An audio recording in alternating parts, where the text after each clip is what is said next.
ସାହସ କରବାଟା ବା ନା ପଲେ ପରାନ ଭଳିଆ ଲାଗୁଛି ପୁଲିସ ଯଦି ଇଣ୍ଟରେଷ୍ଟ ନେବା ବୋଲେ এই বাইক চোর মানଙ୍କର ସାହସ ଦେଖନ୍ତୁ। ସୁବର୍ଣ୍ଣପୁର ଜିଲ୍ଲା ଏସ୍ପିଙ୍କ କାର୍ଯ୍ୟାଳୟ ପଛପଟେ ଥିବା ଜଣକ ଘର ସାମ୍ନାରୁ ବାଇକ୍ ଚୋରି କରି ଚମ୍ପଟ ମାରିଛନ୍ତି 2 ଜଣ ଚୋର, ଯାହା ସିସି କ୍ୟାମେରାରେ କଏଦ ହୋଇଥିବା ବେଳେ ସୁବର୍ଣ୍ଣପୁର ଜିଲ୍ଲା ପାଇଁ ଏହା ନୂଆ ଘଟଣା ନୁହେଁ। ଏପରି ଚୋରି ଡକାୟତି ନୀତିଦିନିଆ ଘଟଣାରେ ପରିଣତ ହୋଇଗଲାଣି। ତେଣୁ ସହରବାସୀ ନିଜକୁ ଅସୁରକ୍ଷିତ ମଣୁଛନ୍ତି। ଗତକାଲି ରାତି ପ୍ରାୟ 3:30 ସମୟରେ ସୁବର୍ଣ୍ଣପୁର ସହର ଶାନ୍ତିନଗର ପଡ଼ାର ବିଶିଷ୍ଟ ସୁପକାର ଅର୍ଜୁନ ରଥଙ୍କ ଘର ପଛପଟେ ଥିବା ତାଙ୍କ ବାଇକ୍ଟିକୁ 2 ଜଣ ଦୁର୍ବୃତ୍ତ ଚୋରି କରି ଚମ୍ପଟ ମାରିଛନ୍ତି। ପୁଲିସର ନିଷ୍କ୍ରିୟତା ପାଇଁ ଏହିପରି ଘଟଣା ବାରମ୍ବାର ଘଟୁଥିବା ବେଳେ ଯେଉଁ ଦୁର୍ବୃତ୍ତମାନେ ବାଇକ୍ ଚୋରି କରି ନେଇଯାଇଛନ୍ତି ସେମାନଙ୍କ ମୁହଁ ସିସି କ୍ୟାମେରାରେ ପୁରା ଦେଖାଯାଉଛି। ତେଣୁ ପୁଲିସ ସଠିକ ଭାବରେ ତଦନ୍ତ କଲେ ସେମାନେ ଧରାପଡ଼ିଯାଇପାରିବେ। ମୁଇଁ ଅର୍ଜୁନ ରଥ ଶାନ୍ତିନଗର ପଡ଼ା ସବୁଦିନ ଗାଡ଼ି ରଖଲା ଭଳିଆ ମୋର ଘରେ ସବୁଦିନ ଗାଡ଼ି ରଖୁଥିଲି। ଆର୍ ଆଜି ସକାଳୁ ଯେତେବେଳେ ଉଠିକିରି ଗାଡ଼ି ଦେଖିଗଲି ଗାଡ଼ି ନେବାର୍ ଲାଗି ବାହାରବାର୍ ଲାଗି ସେତେବେଳେ ମୋର ଗାଡ଼ିଟା ନାଇଁନ। ସିସିଟିଭି କ୍ୟାମେରାର ସ୍ପଷ୍ଟ ବାରି ହେଉଛି ଯେନ୍ମାନେ ଆସିକି ନେଇଛନ୍ କିଛି ଲୋକାଲ ବୋଲିକି ଜଣା ପଡ଼ୁଛି ଯେ ଥାନାରେ ଏଫଆଇଆର୍ ଦେଇକିରି ଆଇଛେଁ।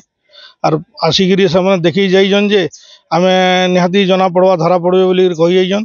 କିନ୍ତୁ ପୁଲିସର ରେସ୍ପନ୍ସିବୁଲ୍ ରହଲା କେମିତିକି ଧରା ପଡ଼ିବାର ଗାଡ଼ିଟା ଆମେ କେମିତିକି ଫେରସ୍ତ ପାଇମୁ। ତେବେ ବାରମ୍ବାର ଚୋରିକୁ ନେଇ ଟାଉନ ଥାନା ପୁଲିସକୁ ଯେତେବେଳେ ଅଭିଯୋଗ ହୋଇଥାଏ ତାହାର ସଠିକ ତଦନ୍ତ ହୁଏ ନାହିଁ କି ଚୋରମାନେ ମଧ୍ୟ ଧରାପଡ଼ନ୍ତି ନାହିଁ।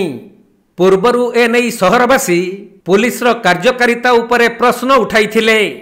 କେବଳ ଟାଉନ ଥାନା ପୁଲିସକୁ ଲାଗିଛି ଗଞ୍ଜେଇ ରେଡ୍ର ନିଶା। ସବୁବେଳେ ଗଞ୍ଜେଇ ରେଡ୍ରେ ବ୍ୟସ୍ତ ରହୁଛନ୍ତି ଥାନା ଅଧିକାରୀ। ଯେପରି ଲାଗୁଛି ଜିଲ୍ଲା ଅବକାରୀ ବିଭାଗ ପୁଲିସକୁ ଗଞ୍ଜେଇ ଚୋରାଚାଲାଣ ରୋକିବା ପାଇଁ ଦାୟିତ୍ୱ ଦେଇଛନ୍ତି। ଯଦି ଜିଲ୍ଲା ଦେଇ ଏତେ ମାତ୍ରାରେ ଗଞ୍ଜେଇ ଚୋରାଚାଲାଣ ହେଉଛି ତାହେଲେ ଅବକାରୀ ବିଭାଗ ଜାଣିପାରୁନାହିଁ କିପରି? କେବଳ ପୁଲିସ ସେହି ଚୋରା ଗଞ୍ଜେଇ ଚାଲାଣ ରୋକିବା ପାଇଁ ଠିକା ନେଇଥିବା ଜଣାପଡ଼ୁଛି। ଏ କଥା ଆମେ କହୁନୁ। ସହରର ବରିଷ୍ଠ ଆଇନଜୀବୀ ପ୍ରଦୀପ ପୁରୋହିତ ଏହିପରି ଅଭିଯୋଗ ଆଣିଥିବା ବେଳେ ସହରବାସୀଙ୍କ ଧନ ଜୀବନ ରକ୍ଷା କରିବା ସହିତ ପେଟ୍ରୋଲିଂ ବ୍ୟବସ୍ଥାକୁ କଡ଼ାକଡ଼ି କରିବା ପାଇଁ ଦାବି କରିଛନ୍ତି। ଦେଖୁନ୍, ଆଇନ ଶୃଙ୍ଖଳା ପରିସ୍ଥିତିକୁ ନିୟନ୍ତ୍ରଣରେ ରଖିବା ଏବଂ ଲୋକଙ୍କୁ ସୁରକ୍ଷା ଦେବା ଇଏ ହେଉଛି ପୁଲିସର ପ୍ରଥମ କର୍ତ୍ତବ୍ୟ। କିନ୍ତୁ ବଡ଼ ଦୁଃଖର ବିଷୟ, ସୁବର୍ଣ୍ଣପୁର ଜିଲ୍ଲା ଯେଉଁଟାକି ଏକ ଗୋଟେ ଶାନ୍ତିପ୍ରିୟ ଜିଲ୍ଲା, ସେହି ଜିଲ୍ଲାରେ ବର୍ତ୍ତମାନ ଆଇନ ଶୃଙ୍ଖଳା ପରିସ୍ଥିତି ସମ୍ପୂର୍ଣ୍ଣ ଭାବରେ ବିପର୍ଯ୍ୟସ୍ତ ହୋଇପଡ଼ିଛି। ବିଶେଷ କରି ସୋନପୁର ସଦର ଥାନା ଅନ୍ତର୍ଗତ ଏରିଆରେ ପ୍ରତିଦିନ ଚୋରି ଡକାୟତି ରାହାଜାନୀ ଏହିସବୁ ପ୍ରକାର ଘଟଣା ଆପଣମାନଙ୍କର ଜରିଆରେ ଲୋକଲୋଚନକୁ ଆସୁଛି ଏବଂ ଲୋକମାନେ ମଧ୍ୟ ବହୁତ ଆଶା ଭରସା ନେଇକରି ପୁଲିସର ଦ୍ୱାରସ୍ଥ ହେଉଛନ୍ତି। କିନ୍ତୁ ଦେଖିବା କରିବା ଏହି ପ୍ରକାରର ସୁନ୍ଦର ସୁନ୍ଦର ଆଶ୍ୱାସନା ଦେଇ କୌଣସି ପ୍ରକାରର କ୍ରିୟାନ୍ୱୟନ କରାଯାଉ ନାହିଁ।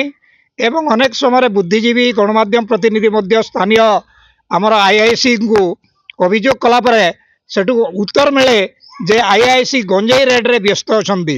ତେଣୁ ଏଥିରୁ ଜଣାପଡ଼ୁଛି ବୋଧେ ପୁଲିସର ପ୍ରଥମ କାମ ଗଞ୍ଜେଇ ରେଡ୍ କରିବା ଏବଂ ଅନ୍ୟ ପ୍ରତି ଆଖି ବୁଜି ଦେଇ ଲୋକମାନଙ୍କୁ ନିଃସହାୟ ବେସାହାରା କରି ଛାଡ଼ିବା ବୋଧେ ସେଇଟା ଏବେ ନୂଆ ଭାବରେ ଆମେଣ୍ଡମେଣ୍ଟ ହେଇଛି ବୋଲି ଆମେ ବୋଧହୁଏ ଅନୁଭବ କରୁଛୁ।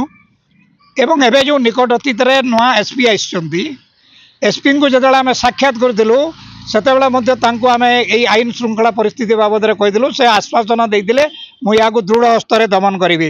ଗଣମାଧ୍ୟମ ପ୍ରତିନିଧିମାନଙ୍କୁ ମଧ୍ୟ ସେ ପ୍ରତିଶ୍ରୁତି ଦେଇଥିଲେ ଯେ ଜିଲ୍ଲାରେ ଆଇନ ଶୃଙ୍ଖଳା ପରିସ୍ଥିତିକୁ କଠୋର ସ୍ତରରେ ଦମନ କରାଯିବ।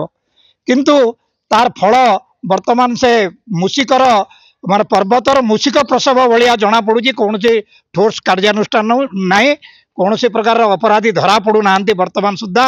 ଏ ପୁଲିସ ପାଇଁ ଗୋଟେ ବଡ଼ ଚ୍ୟାଲେଞ୍ଜ ଏବଂ ଲଜ୍ଜାର ବିଷୟ ମଧ୍ୟ। ସୁବର୍ଣ୍ଣପୁର ଜିଲ୍ଲା ପ୍ରତିନିଧି ପୀତାମ୍ବର ମହାପାତ୍ରଙ୍କ ରିପୋର୍ଟ, କୋଣାର୍କ ଲାଇଭ୍।